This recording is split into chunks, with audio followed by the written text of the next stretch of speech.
conserver et mettre en valeur les caractéristiques historiques du réseau viaire du site patrimonial. Parce que pour nous, comme je vous ai parlé, bien, si on a une section sur le réseau viaire, c'est que le réseau viaire, pour nous, il est important. Au même titre que les bâtiments, les rues, elles ont une histoire, une configuration qui est importante à maintenir tout autant que les immeubles. On veut également conserver les caractéristiques historiques des différents parcours, leur tracé, leur largeur, leur matérialité.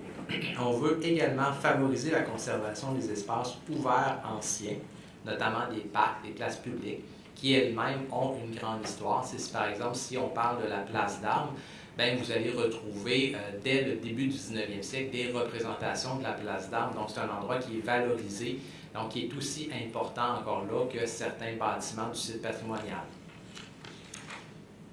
En ce qui a trait au système parcellaire, ce qu'on veut préserver, en fait, le système parcellaire, bien sûr, ce n'est pas de bloquer toute opération cadastrale. Ce qu'on veut, c'est surtout de privilégier le maintien de la lisibilité du parcellaire ancien, parce qu'effectivement, le parcellaire peut évoluer, mais on veut maintenir une certaine lisibilité de ce parcellaire-là. On veut également, dans certains cas, pouvoir le sentir, le voir sur les constructions, donc être capable de le percevoir, de maintenir ou de préserver certains éléments qui marquent historiquement les grandes propriétés, par exemple des clôtures, des murets, donc ce sont des délimitations qui matérialisent ce système parcellaire-là, parce qu'un système parcellaire, à part sur carte, ce n'est pas quelque chose qui se voit très bien, mais il y a quand même des manifestations physiques. Dans certains cas, par exemple, les immeubles du Vieux-Québec, bien, les façades sont vraiment de la dimension des parcelles en soi, elles occupent toute la parcelle, donc il y a vraiment toutes sortes de manifestations, c'est à travers ces manifestations-là qu'on vise à préserver. En ce qui a trait aux unités de paysage, ce que l'on veut préserver, bien sûr, c'est leur distinction. L'idée étant que le territoire, bien sûr, il n'est pas identique d'un bout à l'autre. Si on parle de Cap-Blanc, puis du secteur du Palais de l'Intendant, c'est deux secteurs qui ont une histoire et qui ont des caractéristiques différentes. Et ce qu'on veut, c'est bien sûr maintenir ces distinctions-là. Qu'effectivement, Cap-Blanc ne finisse pas par ressembler au secteur de l'îlot des Palais et ne ressemble pas non plus à Pointe-à-Quercy. Donc, chacun conserve une certaine personnalité. En ce qui a trait au cadre bâti, c'est là que vous allez retrouver le plus d'orientation parce que dans les faits, bien sûr, c'est là que vous avez le plus de demandes d'autorisation. C'est vraiment majoritairement ça qu'on reçoit parce que, bien sûr, les interventions sur les réseaux viaires, elles ne sont pas si nombreuses. C'est souvent les interventions qui sont réalisées par la Ville de Québec, principalement. Le cadre bâti, c'est là où il y a le plus vraiment d'interventions. Peut-être 90% des interventions visent le bâti, à savoir l'existant ou le bâti à construire. Donc, ce qu'on veut, c'est de protéger les bâtiments et les ensembles architecturaux qui contribuent aux valeurs patrimoniales en favorisant leur préservation, leur restauration. Donc, quand on parle de préservation, restauration, il faut penser matériaux traditionnels. Donc, effectivement, quand on est dans le Vieux-Québec, une toiture d'un bâtiment du 19e siècle, bien, pour les toitures en pente, bien, c'est en tôle. Donc, ce n'est pas effectivement en fibre de verre, c'est pas en bardeau d'asphalte, c'est vraiment des matériaux traditionnels. On veut respecter les caractéristiques de l'époque de construction en favorisant la cohérence architecturale. On veut favoriser des interventions qui renforcent les fonctions historiques du site patrimonial, notamment comme milieu de vie. Donc, c'est un élément important. On veut favoriser, en fait, la préservation, restauration des aménagements bâtis, parce que, comme je l'ai dit, le cadre bâti, ce n'est pas que des bâtiments, c'est aussi des aménagements bâtis. Donc, ceux-là, ce sont des éléments importants. Donc, on veut également en favoriser la protection. Et, dans le fond, ça, c'est pour les bâtiments, bien sûr, existants. Ça se décline également, quand on parle, j'ai parlé de matériaux traditionnels, on parle d'utiliser des matériaux compatibles avec l'époque de construction du bâtiment. Donc, c'est vraiment les matériaux traditionnels pour les fondations, les murs extérieurs, les portes, les fenêtres. Donc, c'est sûr que si vous êtes promené dans le Vieux-Québec, vous avez vu des fenêtres, contre-fenêtres en bois. Donc, qui est vraiment quelque chose qui est assez typique. C'est quelque chose qui est demandé autant par le ministère que la Ville de Québec et ce, depuis plusieurs décennies. On veut également, pour les agrandissements, on veut favoriser un agrandissement qui s'inscrit et dans un esprit de continuité. Donc, l'esprit de continuité, on parle autant pour les agrandissements que les nouvelles constructions. Donc, on veut un agrandissement qui s'intègre bien ou une nouvelle construction qui s'intègre bien. Mais bien sûr, ça ne passe pas forcément par du mimétisme. Ça peut bien sûr se faire de manière contemporaine, avec un dialogue entre l'ancien et le nouveau, mais bien sûr dans un esprit de continuité et non de rupture. Au niveau des qualités visuelles, ce que l'on cherche à préserver, bien sûr, c'est les vues, les percées visuelles importantes, significatives de l'histoire du Vieux-Québec. On veut trouver un équilibre entre la préservation de ces vues-là et certaines interventions, notamment les interventions de plantation, parce que bien sûr, avec vraiment les préoccupations actuelles, on a une préoccupation pour l'augmentation de la canopée urbaine, entre autres. Donc, on veut trouver un juste équilibre entre ça. On veut également assurer la compatibilité de l'affichage avec le caractère du Vieux-Québec. Au niveau du patrimoine archéologique, on favorise une approche d'archéologie préventive. L'idée étant, on ne fait pas un trou pour se rendre compte qu'il y a un vestige archéologique, qu'il faudrait faire quelque chose. Quand on fait des travaux importants dans le Vieux-Québec, bien, ça passe dès le départ, dès l'étape de la préparation du projet, par une démarche archéologique, soit une étude de potentiel, soit des sondages, soit un inventaire archéologique. Donc, c'est vraiment intégré dans le projet. Et on veut favoriser la conservation in situ des vestiges architecturaux lorsque possible, parce que ce n'est pas toujours possible, ce n'est pas toujours souhaitable. Et en termes de mise en valeur, bien, ce qu'on veut, c'est des projets de mise en valeur qui s'inscrivent dans l'histoire du site patrimonial, en respect des caractéristiques et des valeurs. Et sinon, bien, des interventions de mise en valeur qui sont planifiées de manière globale, donc pour avoir des interventions globales, inclusives et qui se font à l'échelle du site patrimonial. Voilà, donc je termine là-dessus pour les orientations. Avec ma dernière diapositive, bien sûr, en vous disant que cette présentation-là se voulait un résumé du plan de conservation. Le document, bien sûr, fait autour de 140 pages, donc ce n'était pas possible ce soir de vous présenter tout le document dans le détail. On vous invite à le lire, à le consulter. Il se trouve sur le site patrimonial, sur le site web du Conseil du patrimoine. Donc, on espère que vous le consulterez et que vous nous ferez, bien sûr, des commentaires. Merci beaucoup.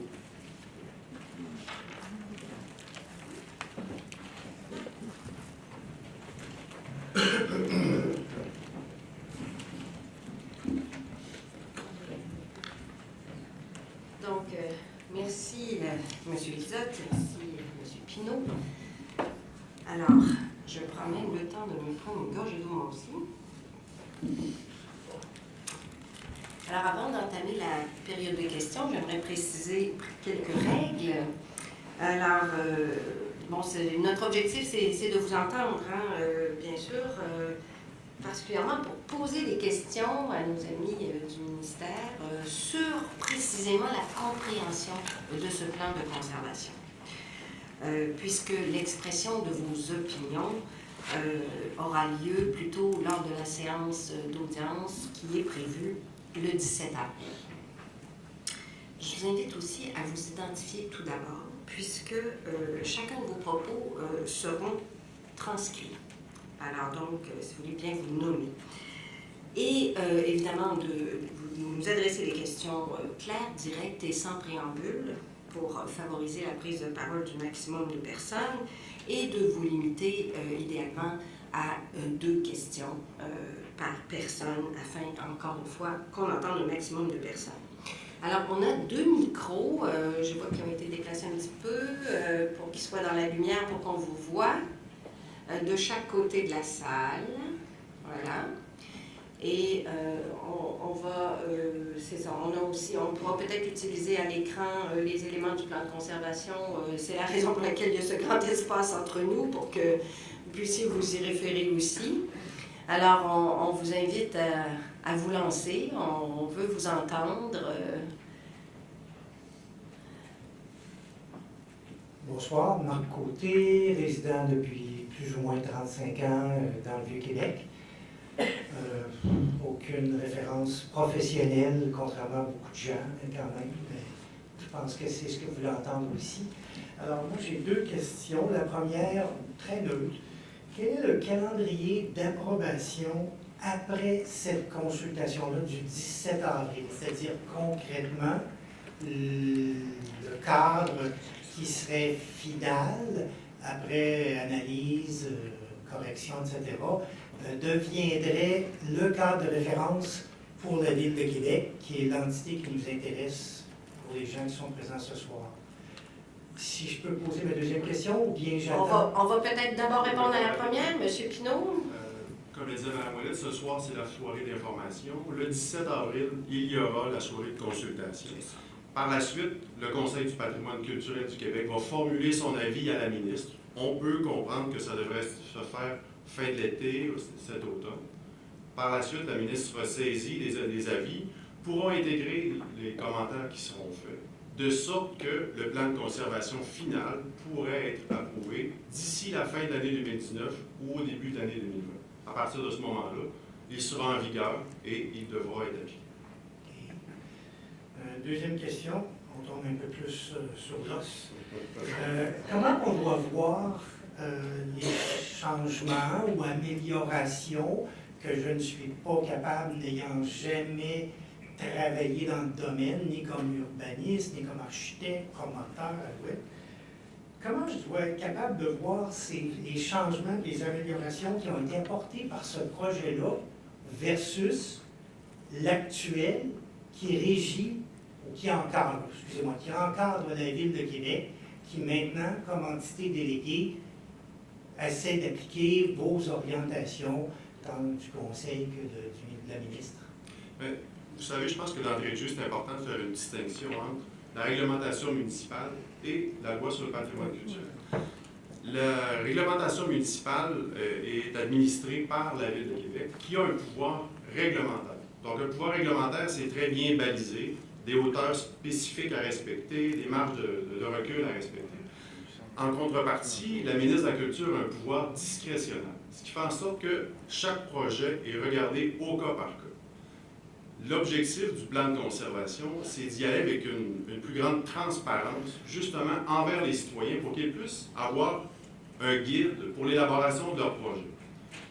Dans un premier temps, la Ville de Québec, depuis qu'elle a le transfert de responsabilité, va regarder bien sûr si ça cadre dans sa réglementation, si le projet cadre dans sa réglementation, et en parallèle, pourra se servir du plan de conservation pour voir s'il respecte les balises qui ont été établies par le ministre de la Culture. Donc, ils devront mettre les deux chapeaux, le chapeau réglementaire et le chapeau du plan de conservation.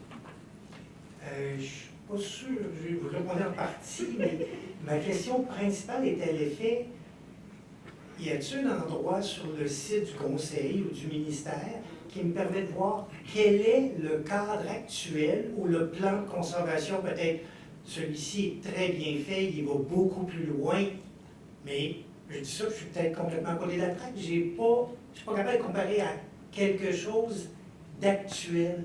Donc, où est-ce que je retrouve la référence actuelle?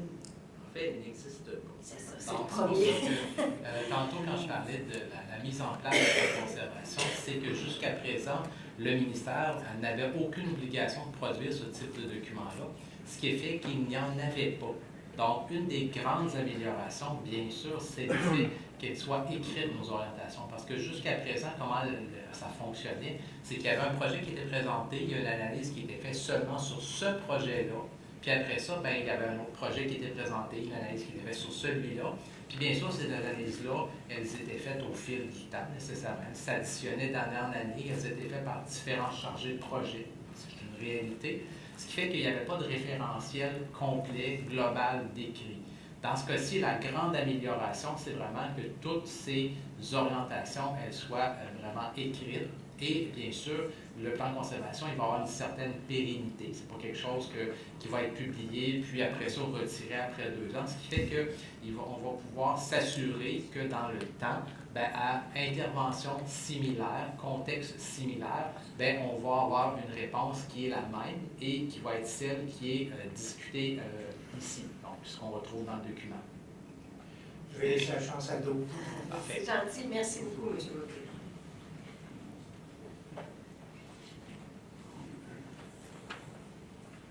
Benoît Bossé, résident du Vieux-Québec depuis 40 ans.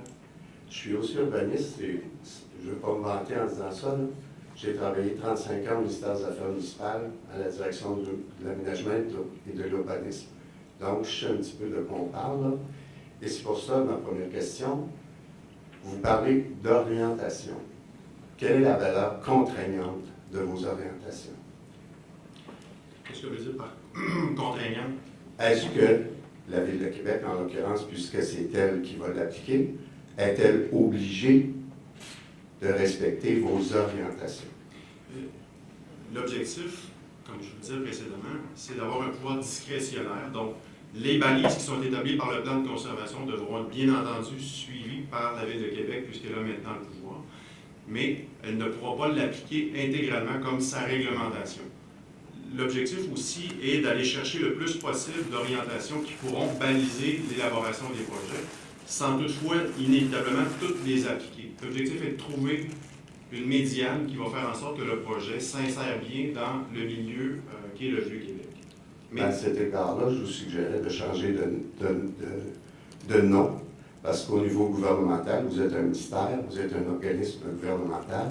Les orientations gouvernementales ont une valeur contraignante et le ministre des Affaires municipales peut émettre des objections quant à différents éléments d'un schéma, d'un règlement de contrôle intérimaire, etc. À partir du moment où vous utilisez orientation, pour le commun des mortels et pour les spécialistes comme moi, c'est contraignant. Et je regardais votre niveau de langage, là, maintenir, favoriser, ça prête beaucoup à interprétation, beaucoup trop à mon avis aussi. Donc, en tout cas, c'est mon commentaire. Deuxième commentaire, vous avez parlé de valeurs urbanistiques. Et apparemment, pour vous, ce qu'est l'urbanisme, c'est la trame des rues. Je pense que c'est beaucoup plus que ça. C'est les fonctions, c'est la vie de quartier. Vous avez noté que la majorité du bâti est résidentiel, mais il n'y a absolument rien dans votre plan pour favoriser le résidentiel, pour faire en sorte que les gens continuent de demeurer. C'est la présence des résidents qui fait en sorte que le vieux Québec est vivant, que ça assure la sécurité des gens qui le visitent. C'est nous autres qui payons le décor finalement. Puis en même temps, vos subventions ont été indexées quand la dernière fois? 10 ans à peu près. Le coût de la vie a beaucoup, beaucoup augmenté depuis ce temps-là. Des projets en bas de 100 000 $, il n'y en a plus beaucoup dans le Vieux-Québec. Fait que votre plafond, peut-être qu'il faudrait le revoir. Mais ceci étant dit, là, ou bien changer de vocable, parlez pas de valeur urbanistique, ou bien élaborer davantage. Parce que c'est beaucoup plus que ça, le Vieux-Québec. C'est beaucoup plus que de la pierre, des rues. Et juste à titre d'exemple, là, vos 25 photos sur la couverture, là, je pense qu'il y en a seulement 2 qui montrent une fonction résidentielle. Les autres, c'est des monuments, c'est des commerces, c'est des rues touristiques. Merci. Merci, M. Bossé. Monsieur. Bonsoir, madame. Bonsoir, messieurs. Merci pour votre présentation. Mon nom est Lucien Morin et j'habite aux Maisons de Beaucourt, qui est un immeuble de 60 copropriétés sur la rue Saint-Louis, au coin de Saint-Louis et la rue Aldima, de billets avec la maison Jacquet et la maison Kent. Ma question, c'est est-ce qu'on doit vous poser des questions? Je vais vous expliquer. Depuis que nous avons reçu l'invitation du conseil de quartier pour participer à la séance de ce soir, ainsi qu'à celle des audiences publiques du 17 avril, nous avons commencé à rédiger un texte. Et nous avons déjà rédigé une trentaine de pages. Et je me demande si on doit vous le déposer ou si vous êtes le bon destinataire, parce que quand on vous écoute au tout début, vous dites qu'une des valeurs premières d'un site patrimonial, c'est sa valeur de vivant, sa valeur vivante. Un site patrimonial est caractérisé par des personnes qui sont des vivantes, qui sont des personnes habitant un lieu habité. Et nous trouvons, nous, dans le Vieux-Québec, que justement, votre document ne s'adresse pas à des citoyens vivants. 60% des résidents du Vieux-Québec ont quitté le Vieux-Québec. Les résidents ne sont jamais consultés. Votre document dit au tout début que le résident, finalement, ses doléances, il doit les adresser non pas au ministère, ni au Conseil de la souveraineté, mais du patrimoine, mais à la Ville de Québec. Le 5 octobre,